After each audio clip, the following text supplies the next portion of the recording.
Dans les bureaux de la ville de Bonaventure avec le DG André Pinault. Ça va bien, André? Oui, merci. André, vous allez avoir des nouvelles signalisations dans les rues de la ville de Bonaventure.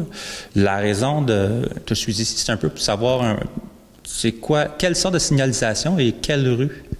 Bon, en fait, il y a déjà présentement un sens unique sur la rue Bourdon de Grand-Pré vers Louisbourg, avec deux sorties possibles sur Charpentier et Nicolas-Denis.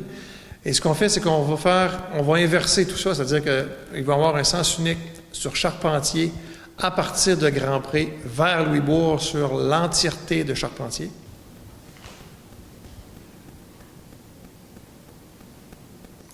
Bourdon, on va inverser le sens unique, donc on va pouvoir sortir sur Grand-Pré à partir de Bourdon.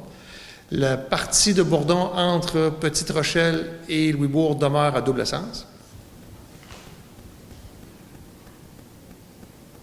Et on va faire un sens unique sur Nicolas-Denis de Grand-Pré vers Petite-Rochelle et à double sens à partir de Petite-Rochelle. Tout ça dans l'objectif de sécuriser le contour de l'école. C'est une demande qui a été faite par l'école depuis longtemps, de sécuriser tout le transport scolaire et aussi favoriser le transport actif. Donc, on veut amener le plus d'enfants possible à marcher, en vélo. Puis, on sait que les deux rues problématiques, Charpentier et Petite-Rochelle, sont des rues qui sont très étroites. C'est déjà difficile de rencontrer en voiture. Quand on y ajoute un vélo, c'est encore plus difficile. Et Charpentier a une problématique encore plus particulière quand on vient pour sortir sur Grand-Pré. Quand on regarde vers la droite, on voit à peu près rien. Il y a des poteaux, il y a une maison, la rue est en courbe. Donc, il faut s'avancer vraiment loin pour être capable d'avoir une bonne vision pour sortir de cette rue-là. Et comme c'est étroit, mais c'est une voiture qui veut rentrer, des fois, c'est à peu près difficile. Deux camionnettes, là, ça passe très difficilement. Donc, pour toutes ces raisons-là, on a choisi de faire des sens uniques sur ces deux rues-là pour faciliter donc la circulation puis favoriser le transport actif. Donc, c'était une demande de l'école, puis certains citoyens aussi, j'imagine? C'est une demande de l'école à l'origine. Donc, il y a déjà plusieurs années que l'école nous demande de réfléchir à toute la circulation autour de l'école.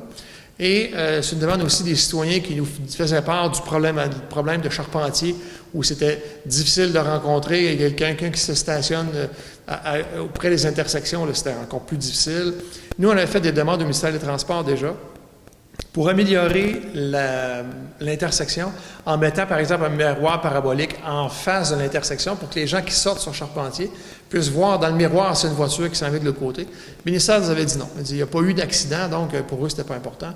Nous, à la ville, on s'est dit, on n'attendra pas qu'il y ait un accident, on va plutôt prévenir avant de se dire on aurait donc dû. Donc, voilà, c'est pour ça qu'on fait ça aujourd'hui. C'est vraiment un peu beaucoup pour la sécurité des enfants aussi. Oui, bien, c'est 100% pour la sécurité des enfants, absolument, tout à fait. Puis là, vous allez faire une demande, pas une demande, mais une rencontre d'information publique pour les citoyens. Oui, en fait, là, on utilise à peu près tous les moyens qu'il est possible d'utiliser pour que ce soit transparent et pour que les gens soient informés. On a fait une publication sur notre page Facebook la semaine dernière. On a transmis par la poste cette semaine une feuille expliquant les changements. On a une séance d'information lundi prochain, le 27, à 19h, ici à la salle Suzette Arsenault, pour expliquer ces changements-là. Et la rentre en vigueur le 3 novembre, et cette journée-là, il y aura des personnes des travaux publics qui vont être aux intersections pour aiguiller les gens, pour les rappeler. Alors, écoutez, on met tout en place ce qu'il faut pour que les gens soient informés d'avance. Afin de bien expliquer les enjeux, la Ville de Bonaventure convie les citoyens à une séance d'information publique. Quand? Lundi le 27 octobre, 19h, à la salle Suzette Arsenault de l'Hôtel de Ville, 127 avenue de Louisbourg.